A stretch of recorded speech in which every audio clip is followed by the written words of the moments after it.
Okay, 2009 Ford Crown Vic Interceptor. I'll do a video on it later to talk about the issue I'm having right now. So right now I'm having a ton of codes. One of them is this purge valve solenoid that's been replaced a couple times. Last time I replaced it with the working one from the wife's car, and it's still throwing a code, but it's not. It's a test code. The computer's trying to test that.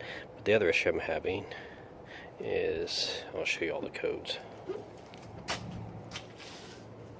A ton as well. All those codes are related to the feed wire. That's why I got the test meter plugged in here. This feed wire sends power to this, and this is the sensor line.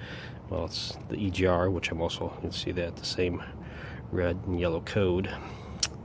And you look at my wiring harness, that's what I'm suspecting, because it's not very great.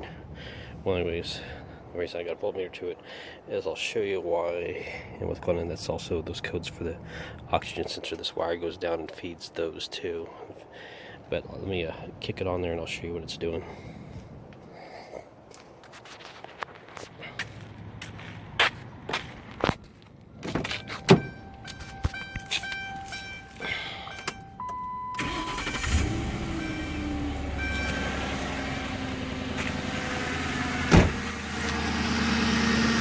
Seems to run fine, but the issue I'm having here is watch the voltmeter jump.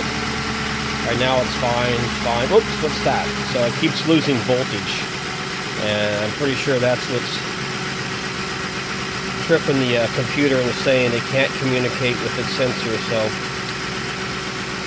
I'm going to start with the wiring harness. The one nice thing about these Crown Vic police cars that don't have the PATS key or the chip in the key is you can just go to the wrecking yard and, as long as the numbers match, just plug in a different PCM and it'll run. So today I'm going to change the wiring harness, and I will let you know if that fixes the problem. See ya. But yeah, I was trying to say, like, check your voltage on stuff. So see ya.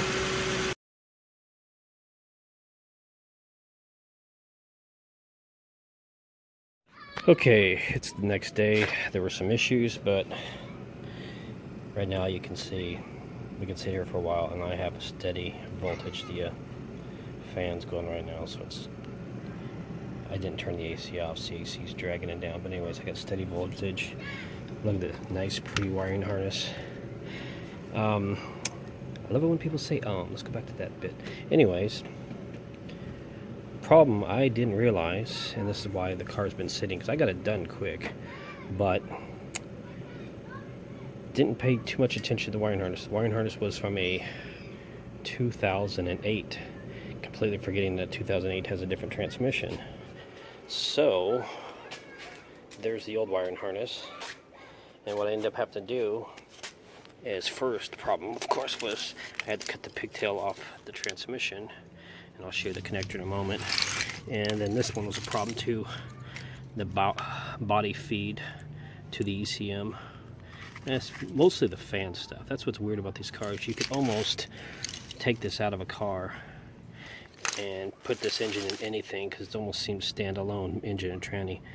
But the one thing that won't work is the fans, and that's the fan seems to get the power from there. And I can unplug this because I was doing that to try and figure out an issue. I'll tell you.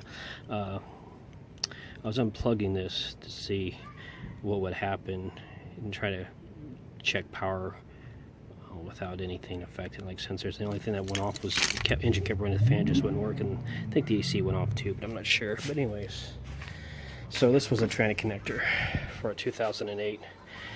It's white. That should be my first indication that it was wrong. So I hacked that off and put the tranny connector from the old harness over there, and I was lucky, and this is why I did it, is because just like the one I was telling you about the other thing, all the wires are the same exact color. So all I did is just yellow to yellow, orange to orange, you know, basic stuff. And at first it started, but it wasn't shifting, and I was getting tranny codes, which makes sense to this car because it has some solenoid issues. Shout out to best Ford channel ever.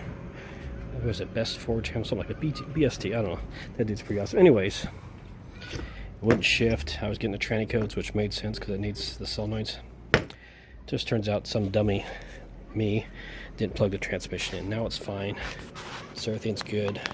Phantom codes are gone. The training codes I'm kind of getting it randomly. Makes sense. At least it drives and goes down the road.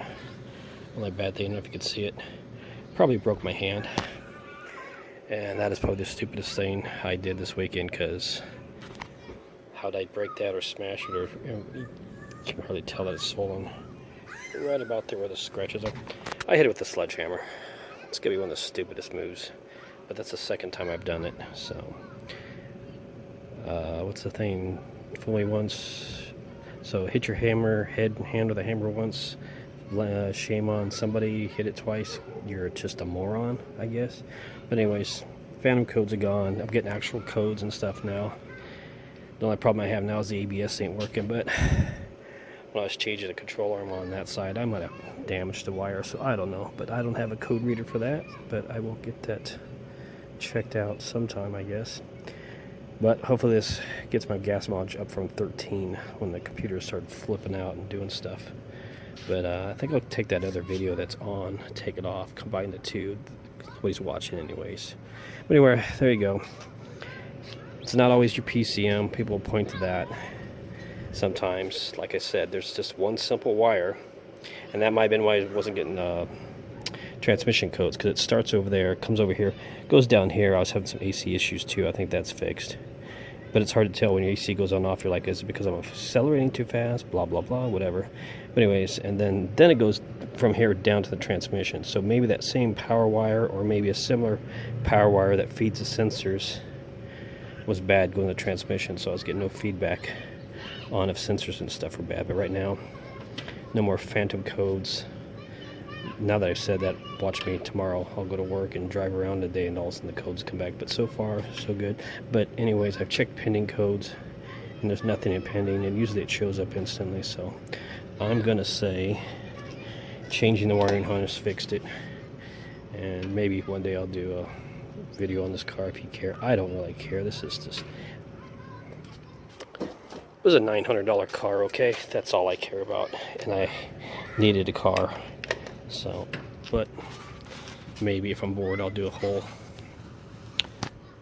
whatever video on this car. But that's it. It's fixed. See ya.